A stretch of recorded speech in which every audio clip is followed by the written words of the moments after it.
7वां अध्याय। अश्वत्थामा द्वारा द्रौपदी के पुत्रों का मारा जाना और अर्जुन के द्वारा अश्वत्थामा का मान मर्दन। श्री शौनक जी ने पूछा, सूत जी, सर्वज्ञ एवं सर्वशक्तिमान व्यास भगवान ने नारद जी का अभिप्राय सुन लिया, फिर उनके चले जाने पर उन्होंने क्या किया? श्री सूत जी ने कहा, ब्रह्म नदी सरस्वती के पश्चिम तट पर शम्याप्रास नाम का एक आश्रम है। वहां ऋषियों के यज्ञ चलते ही रहते हैं। वहीं व्यास जी का अपना आश्रम है। उसके चारों ओर बेर का सुंदर वन है। उस आश्रम में बैठकर उन्होंने आचमन किया और स्वयं अपने मन को समाहित किया। उन्होंने भक्ति योग के द्वारा अपने मन को पूर्णतया एकाग्र और निर्मल करके आदि पुरुष परमात्मा और उनके आश्रय से रहने वाली माया को देखा। इसी माया से मोहित होकर यह जीव तीनों गुणों से अतीत होने पर भी अपने को त्रिगुणात्मक मान लेता है और इस मान्यता के कारण होने वाले अनर्थों को भोगता है। इन अनर्थों की शांति का साक्षात साधन है केवल भगवान का भक्ति योग, परंतु संसार के लोग इस बात को नहीं जानते। यही समझकर उन्होंने इस परमहंसों की संहिता श्रीमद् भागवत की रचना की। इसके श्रवण मात्र से पुरुषोत्तम भगवान श्री कृष्ण के प्रति परम प्रेममयी भक्ति हो जाती है, जिससे जीव के शोक, मोह और भय नष्ट हो जाते हैं। उन्होंने इस भागवत संहिता का निर्माण और पुनरावृत्ति करके इसे अपने निवृत्ति परायण पुत्र श्री सुखदेव जी को पढ़ाया। श्री शौनक जी ने पूछा, श्री सुखदेव जी तो अत्यंत निवृत्ति परायण हैं। उन्हें किसी भी वस्तु की अपेक्षा नहीं है। वे सदा आत्मा में ही रमण करते हैं। फिर उन्होंने किस लिए इस विशाल ग्रंथ का अध्ययन किया? श्री सूत जी ने कहा, जो लोग ज्ञानी हैं, जिनकी अविद्या की गांठ खुल गई है और जो सदा आत्मा में ही रमण करने वाले हैं, वे भी भगवान की हेतु रहित भक्ति किया करते हैं, क्योंकि भगवान के गुण ही ऐसे मधुर हैं जो सबको अपनी ओर खींच लेते हैं। फिर श्री सुखदेव जी तो भगवान के भक्तों के अत्यंत प्रिय और स्वयं भगवान वेदव्यास के पुत्र हैं। भगवान के गुणों ने उनके हृदय को अपनी ओर खींच लिया और उन्होंने उससे विवश होकर ही इस विशाल ग्रंथ का अध्ययन किया। शौनक जी, अब मैं राजर्षि परीक्षित के जन्म, कर्म और मोक्ष की तथा पांडवों के स्वर्गारोहण की कथा कहता हूं, क्योंकि इन्हीं से भगवान श्री कृष्ण की अनेकों कथाओं का उदय होता है। जिस समय महाभारत युद्ध में कौरव और पांडव दोनों पक्षों के बहुत से वीर गति को प्राप्त हो चुके थे और भीमसेन की गदा के प्रहार से दुर्योधन की जांघ टूट चुकी थी, तब अश्वत्थामा ने अपने स्वामी दुर्योधन का प्रिय कार्य समझकर द्रौपदी के सोते हुए पुत्रों के सिर काटकर उसे भेंट किए। यह घटना दुर्योधन को भी अप्रिय ही लगी, क्योंकि ऐसे नीच कर्म की सभी निंदा करते हैं। उन बालकों की माता द्रौपदी अपने पुत्रों का निधन सुनकर अत्यंत दुखी हो गई। उसकी आंखों में आंसू छलछला आए। वह रोने लगी। अर्जुन ने उसे सांत्वना देते हुए कहा, कल्याणी, मैं तुम्हारे आंसू तब पोंछूंगा जब उस आतताई ब्राह्मणा धम का सिर गांडीव धनुष के बाणों से काटकर तुम्हें भेंट करूंगा और पुत्रों की अंत्येष्टि क्रिया के बाद तुम उस पर पैर रखकर स्नान करोगी। अर्जुन ने इन मीठी और विचित्र बातों से द्रौपदी को सांत्वना दी और अपने मित्र भगवान श्री कृष्ण की सलाह से उन्हें सारथी बनाकर कवच धारण कर और अपने भयानक गांडीव धनुष को लेकर वे रथ पर सवार हुए तथा गुरुपुत्र अश्वत्थामा के पीछे दौड़ पड़े। बच्चों की हत्या से अश्वत्थामा का भी मन उद्विग्न हो गया था। जब उसने दूर से ही देखा कि अर्जुन मेरी ओर झपटे हुए आ रहे हैं, तब वह अपने प्राणों की रक्षा के लिए पृथ्वी पर जहां तक भाग सकता था रुद्र से भयभीत सूर्य की भांति भागता रहा। जब उसने देखा कि मेरे रथ के घोड़े थक गए हैं और मैं बिल्कुल अकेला हूं, तब उसने अपने को बचाने का एकमात्र साधन ब्रह्मास्त्र ही समझा। यद्यपि उसे ब्रह्मास्त्र को लौटाने की विधि मालूम न थी, फिर भी प्राण संकट देखकर उसने आचमन किया और ध्यानस्थ होकर ब्रह्मास्त्र का संधान किया। उस अस्त्र से सब दिशाओं में एक बड़ा प्रचंड तेज फैल गया। अर्जुन ने देखा कि अब तो मेरे प्राणों पर ही आ बनी है। तब उन्होंने श्री कृष्ण से प्रार्थना की। अर्जुन ने कहा, श्री कृष्ण, तुम सच्चिदानंद स्वरूप परमात्मा हो, तुम्हारी शक्ति अनंत है, तुम ही भक्तों को अभय देने वाले हो।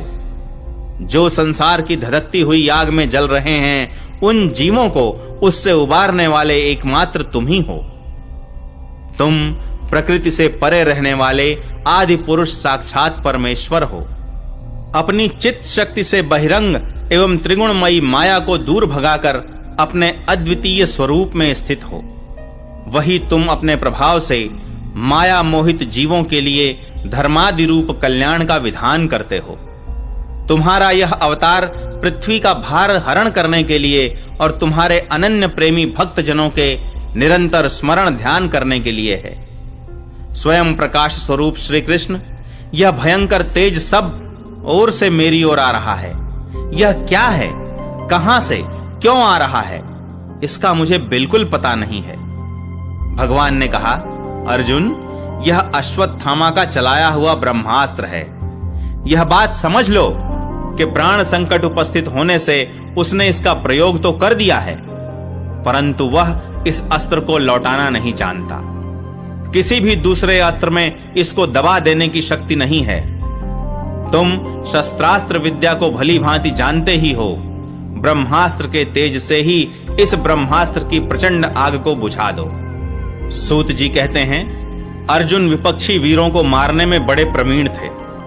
भगवान की बात सुनकर उन्होंने आचमन किया और भगवान की परिक्रमा करके ब्रह्मास्त्र के निवारण के लिए ब्रह्मास्त्र का ही संधान किया।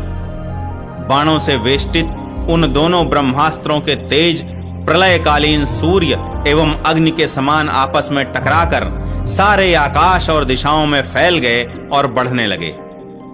तीनों लोकों को जलाने वाली उन दोनों अस्त्रों की बढ़ी हुई लपटों से प्रजा जलने लगी और उसे देखकर सबने यही समझा कि यह प्रलय काल की सांवर्तक अग्नि है। उस आग से प्रजा का और लोकों का नाश होते देखकर भगवान की अनुमति से अर्जुन ने उन दोनों को ही लौटा लिया। अर्जुन की आंखें क्रोध से लाल लाल हो रही थीं। उन्होंने झपटकर उस क्रूर अश्वत्थामा को पकड़ लिया और जैसे कोई रस्सी से पशु को बांध ले, वैसे ही बांध लिया। अश्वत्थामा को बलपूर्वक बांधकर अर्जुन ने जब शिविर की ओर ले जाना चाहा, तब उनसे कमल नयन भगवान श्री कृष्ण ने कुपित होकर कहा, अर्जुन, इस ब्राह्मणाधम को छोड़ना ठीक नहीं है। इसको तो मार ही डालो। इसने रात में सोए हुए निरपराध बालकों की हत्या की है। धर्मवेत्ता पुरुष असावधान, मतवाले, पागल, सोए हुए बालक, स्त्री, विवेक ज्ञान शून्य, शरणागत, रथहीन और भयभीत शत्रु को कभी नहीं मारते, परंतु जो दुष्ट और क्रूर पुरुष दूसरों को मारकर अपने प्राणों का पोषण करता है, उसका तो वध ही उसके लिए कल्याणकारी है। क्योंकि वैसी आदत को लेकर यदि वह जीता है तो और भी पाप करता है और उन पापों के कारण नरकगामी होता है। फिर मेरे सामने ही तुमने द्रौपदी से प्रतिज्ञा की थी कि मानवती, जिसने तुम्हारे पुत्रों का वध किया है, उसका सिर मैं उतार लाऊंगा। इस पापी कुलांगार आतताई ने तुम्हारे पुत्रों का वध किया है और अपने स्वामी दुर्योधन को भी दुख पहुंचाया है। इसलिए अर्जुन, इसे मार ही डालो।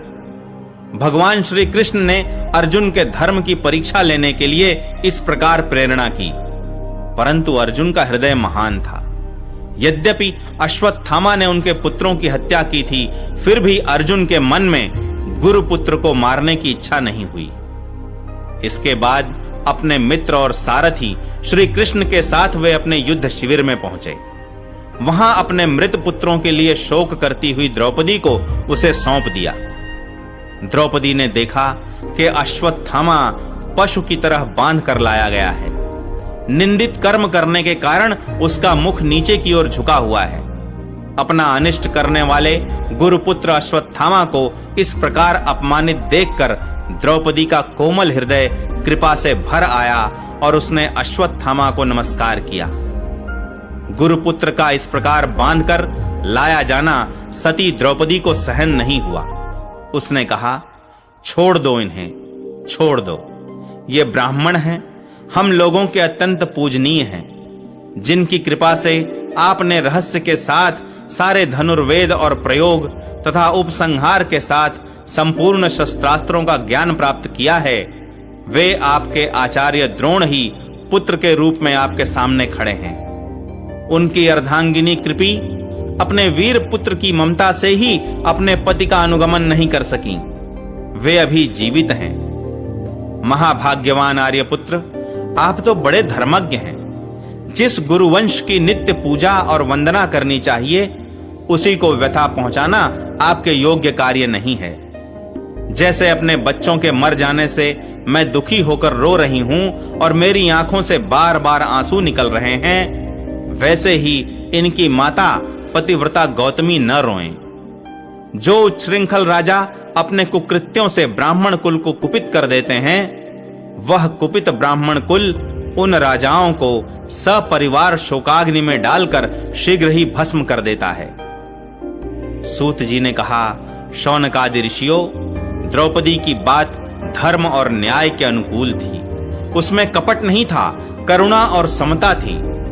अतएव राजा युधिष्ठिर ने रानी के इन हित भरे श्रेष्ठ वचनों का अभिनंदन किया। साथ ही नकुल, सहदेव, सात्यकी, अर्जुन, स्वयं भगवान श्री कृष्ण और वहां पर उपस्थित सभी नर नारियों ने द्रौपदी की बात का समर्थन किया। उस समय क्रोधित होकर भीमसेन ने कहा, जिसने सोते हुए बच्चों को न अपने लिए और न अपने स्वामी के लिए बल्कि व्यर्थ ही मार डाला, उसका तो वध ही उत्तम है। भगवान श्री कृष्ण ने द्रौपदी और भीमसेन की बात सुनकर और अर्जुन की ओर देखकर कुछ हंसते हुए से कहा। भगवान श्री कृष्ण बोले, पतित ब्राह्मण का भी वध नहीं करना चाहिए और आतताई को मार ही डालना चाहिए। शास्त्रों में मैंने ही ये दोनों बातें कही हैं, इसलिए मेरी दोनों आज्ञाओं का पालन करो। तुमने द्रौपदी को सांत्वना देते समय जो प्रतिज्ञा की थी, उसे भी सत्य करो। साथ ही भीमसेन, द्रौपदी और मुझे जो प्रिय हो वह भी करो। सूत जी कहते हैं, अर्जुन भगवान के हृदय की बात तुरंत ताड़ गए और उन्होंने अपनी तलवार से अश्वत्थामा के सिर की मणि उसके बालों के साथ उतार ली। बालकों की हत्या करने से वह श्रीहीन तो पहले ही हो गया था, अब मणि और ब्रह्म तेज से भी रहित हो गया। इसके बाद उन्होंने रस्सी का बंधन खोलकर उसे शिविर से निकाल दिया। मूंड देना, धन छीन लेना और स्थान से बाहर निकाल देना, यही ब्राह्मणाधमों का वध है। उनके लिए इससे भिन्न शारीरिक वध का विधान नहीं है। पुत्रों की मृत्यु से द्रौपदी और पांडव सभी शोकातुर हो रहे थे। अब उन्होंने अपने मरे हुए भाई बंधुओं की दाहादि अंत्येष्टि क्रिया की।